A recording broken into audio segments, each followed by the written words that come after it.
Good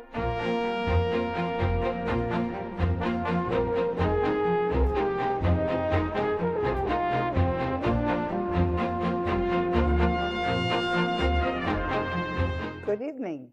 I'm your host, Karen Hudis. This show is a weekly series called The Network of Global Corporate Control that has been coming to you from DCTV for nearly 2 years. Today's segment is live and is called Reality. Thanks to DCTV, Carmen Stanley studio producer, Maurice Jackson, audio and prompter, and Crusade Starnes floor director.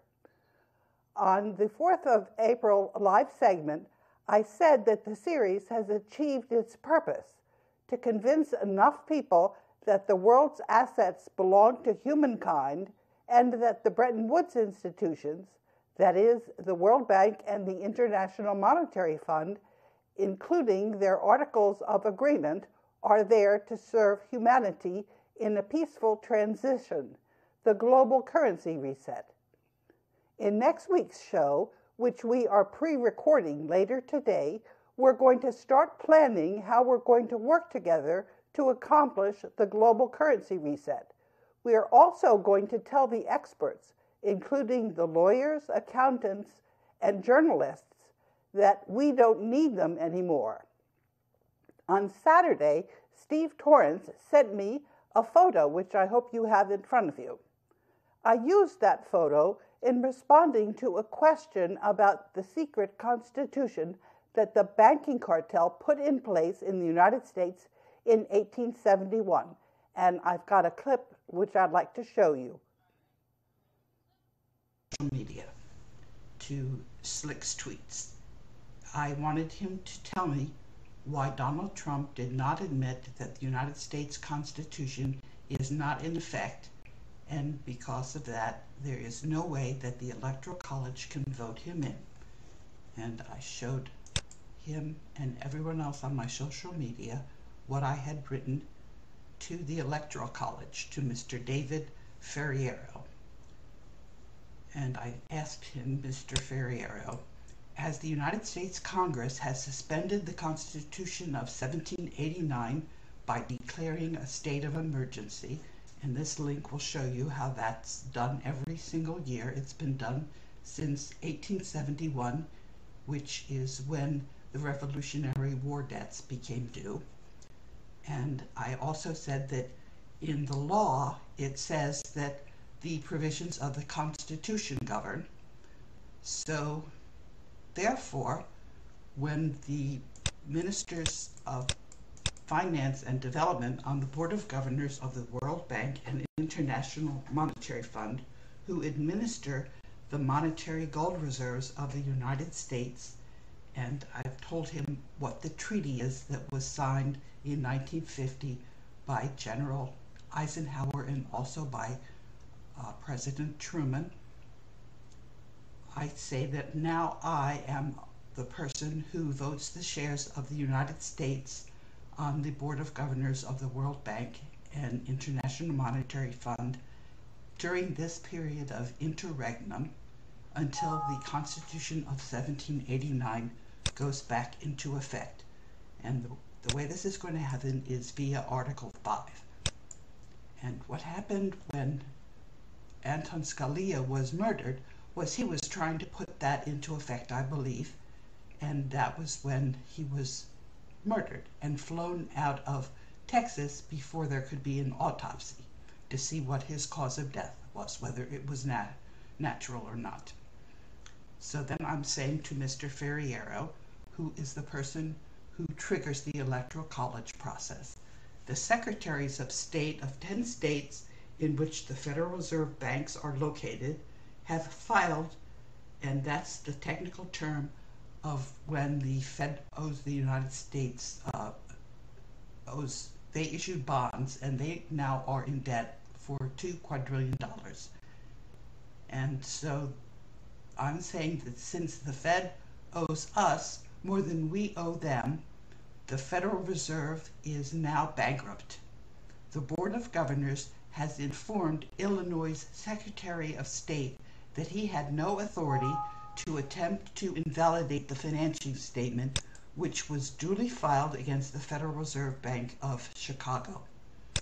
And then I'm showing links to the letters that I wrote to all of the ministers of finance and development, because when the Secretary of State of Illinois said that we had no right to file that financing statement, they were wrong, and the ministers of finance and development cleared my letter telling the Secretary of State of Illinois that he had to put that financing statement back into effect. I say the Federal Reserve banks are insolvent and are being wound down in the global debt facility. On behalf of the Board of Governors of the World Bank and International Monetary Fund, I have informed Germany and Japan that the monetary gold reserves of the United States in the global debt facility are being deployed to enable the United States to fulfill its treaty obligations in defense of Germany and Japan. And this, if you click on that link, when you get this document, you will find my letter to the military attaches in Washington, Ben Germany, and Humphreys Japan. retweeted my comment to a story in ABC.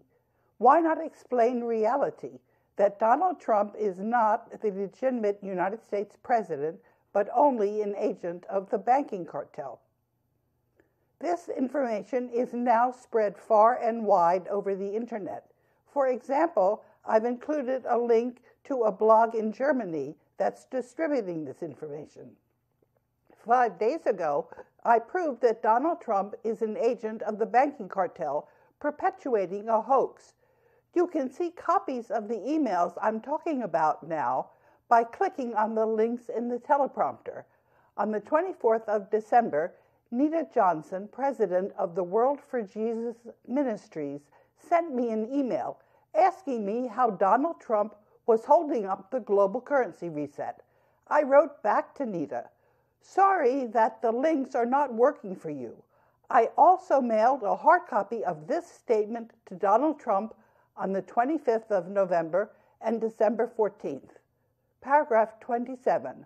Donald J. Trump has failed to acknowledge that the United States is not operating under the Constitution of 1789, nor has he acknowledged that the United States monetary gold reserves are administered by the Board of Governors of the World Bank and International Monetary Fund because they are in a trust established at the end of World War II by General Eisenhower and President Truman.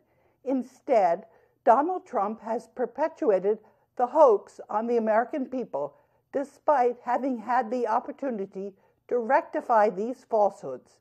Donald Trump has harmed me personally with these lies and falsehoods, as this has prevented me from returning to the World Bank's headquarters and working on the global currency reset agreed to by the Board of Governors of the World Bank and IMF, and returning the Constitution of 1789 of the United States via an Article 5 constitutional convention.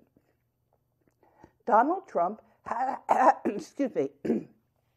to admit this truth or disprove it, or he is in default and owes me, as overseer mandate trustee of the Global Debt Facility, the Development Committee, which are the Joint Ministerial Committee of the Boards of Governors of the Bank and the Fund on the Transfer of Real Resources to developing countries.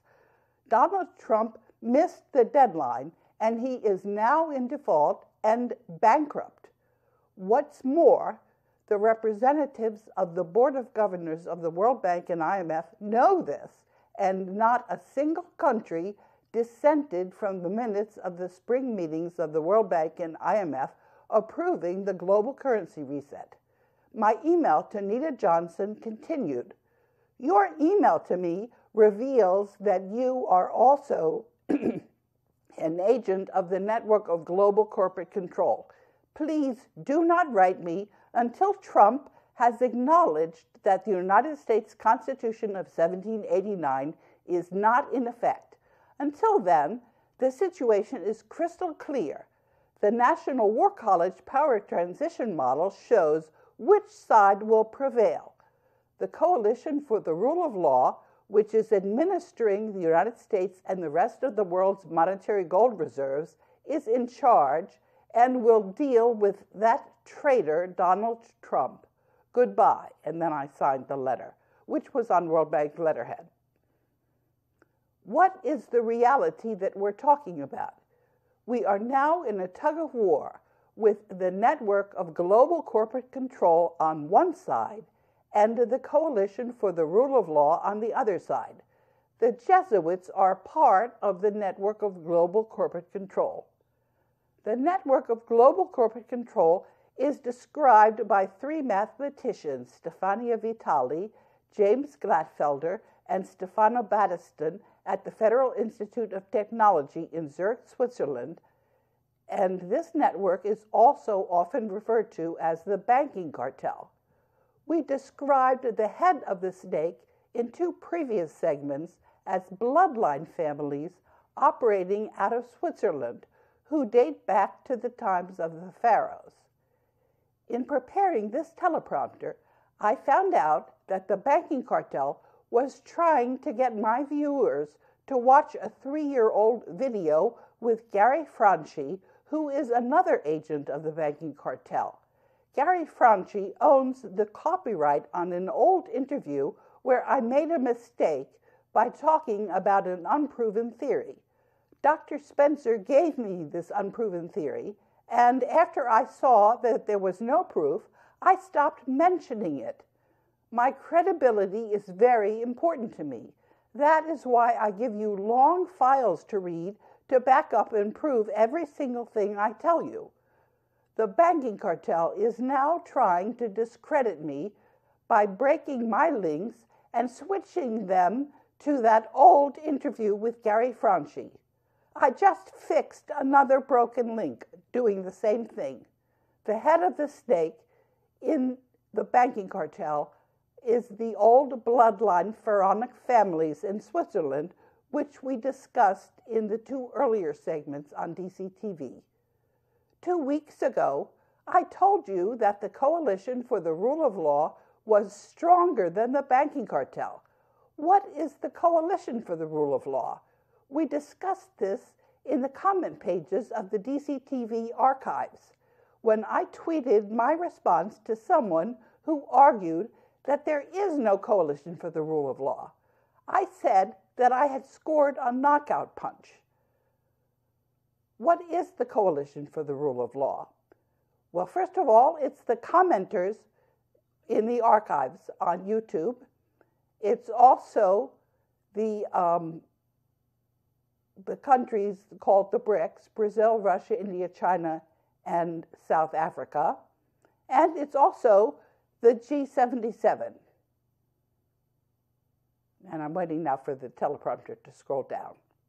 Don't tell me, the commenter said, don't tell me that this coalition has to be kept secret for their safety in these days of advanced hacking.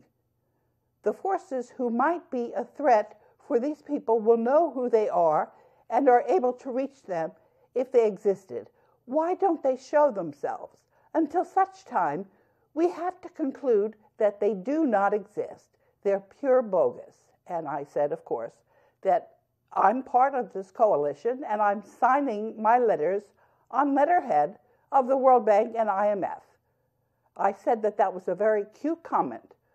Of course you see the existence of the Coalition for the Rule of Law, and they show who they are. And I told you it's all of these countries, and I've been writing minutes for them. I wrote the minutes for the spring meetings. And there wasn't a single embassy which dissented and said that these were not actually minutes. And we are now at critical mass.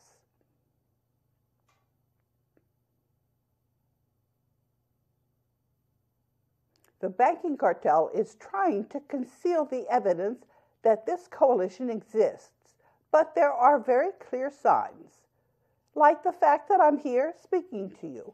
And I'm going to be continuing to speak to you. If I stop speaking to you, then you'll know that there's something wrong and maybe the coalition is having a hiccup.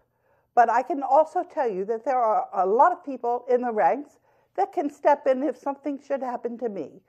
The fact is that the coalition for the rule of law exists and is stronger than the banking cartel.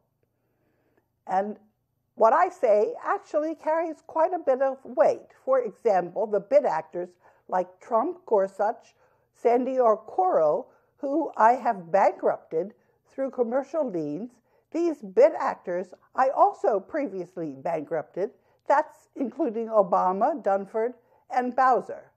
Speaking of Sandy Okoro, in a couple of days, I'm mailing the final default judgment for Sandy Okoro, who was the World Bank senior vice president until she was fired. And you will notice that not a single embassy has stood up for her. This is a very telling comment about the strength of the Coalition for the Rule of Law. I will be putting copies of the final default judgment against all of Sandy Okoro's assets shortly. The Coalition for the Rule of Law does exist.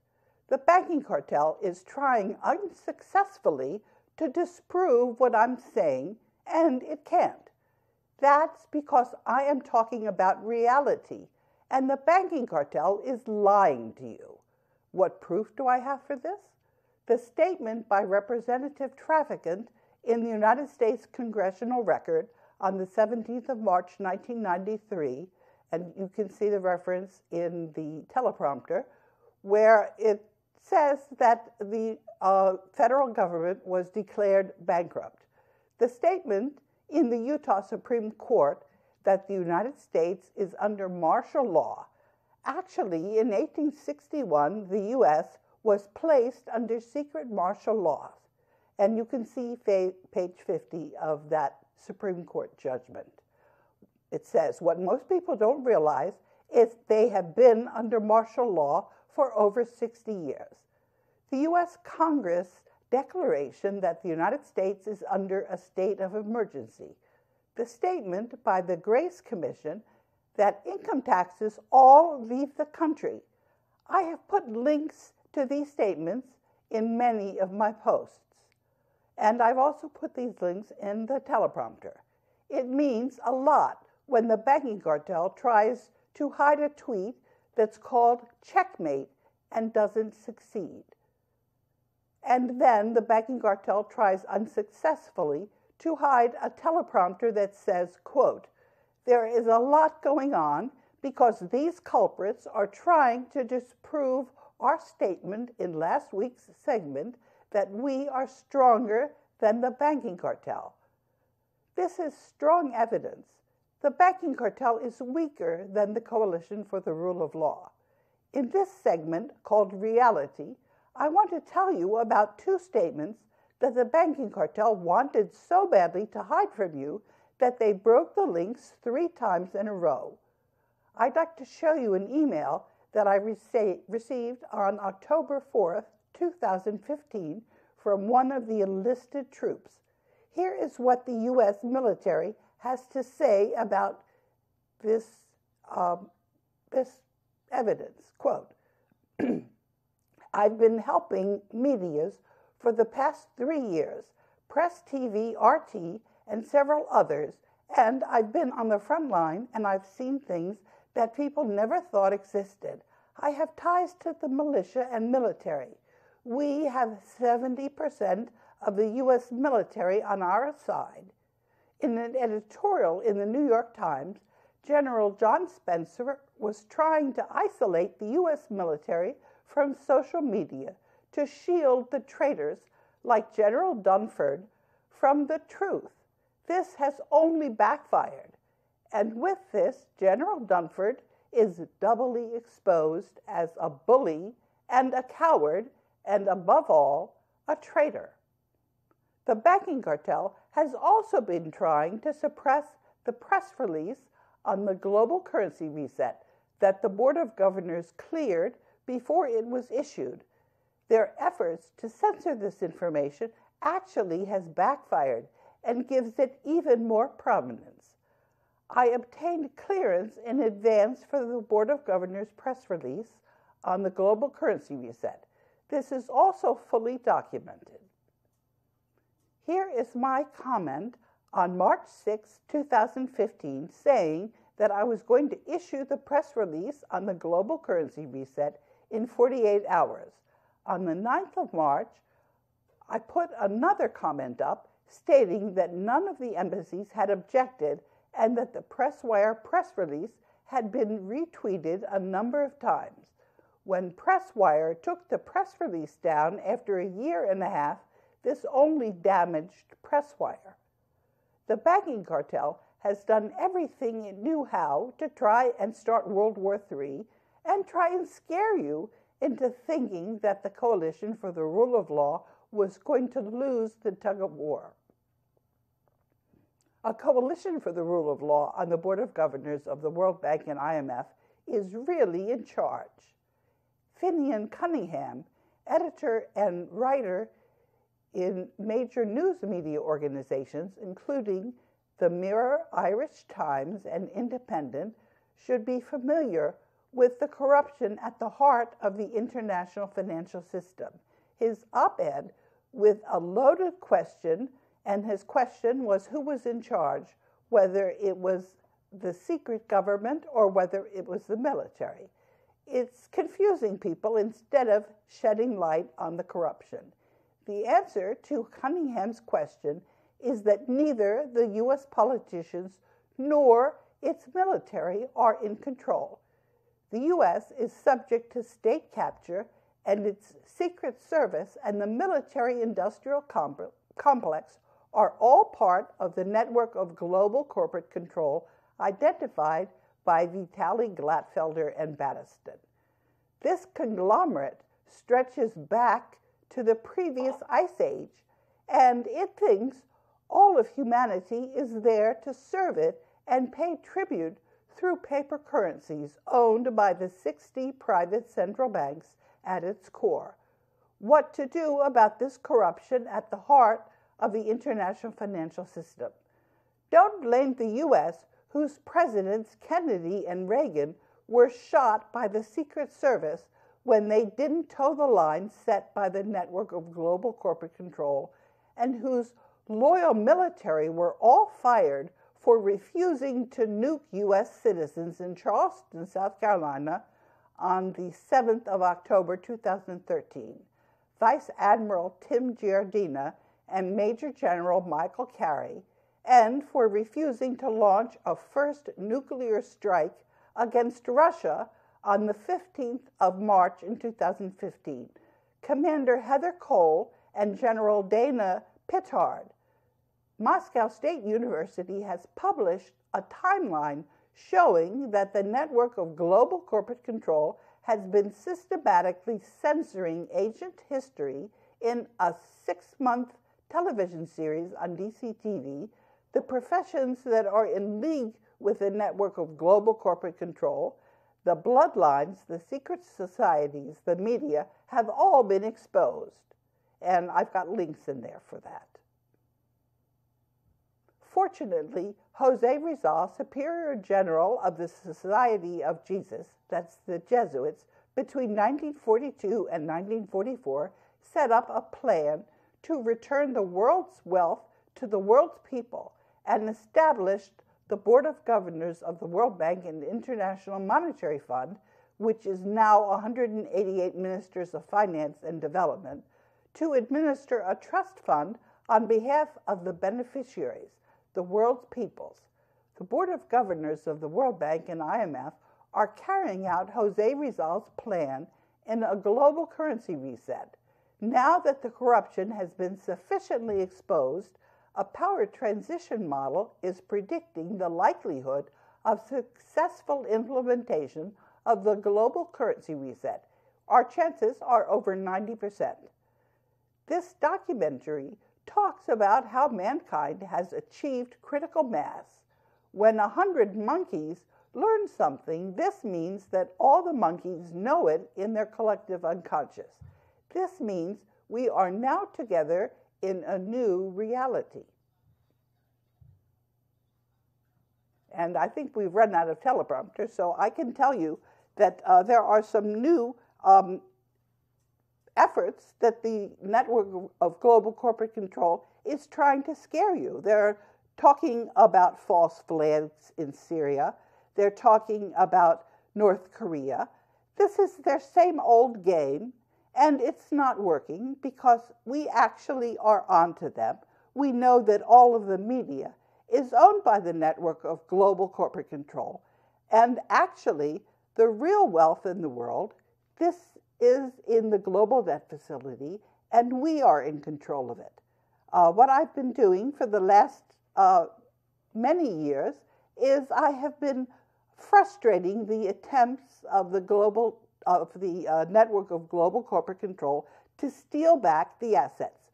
The courts have no jurisdiction over these assets, and that's why when the International Court of Justice and the CIA tried to invalidate all of the documents from the global debt facility, I just simply invalidated what they did.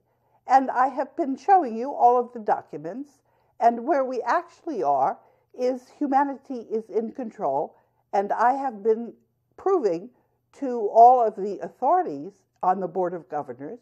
I speak for the United States on the Board of Governors.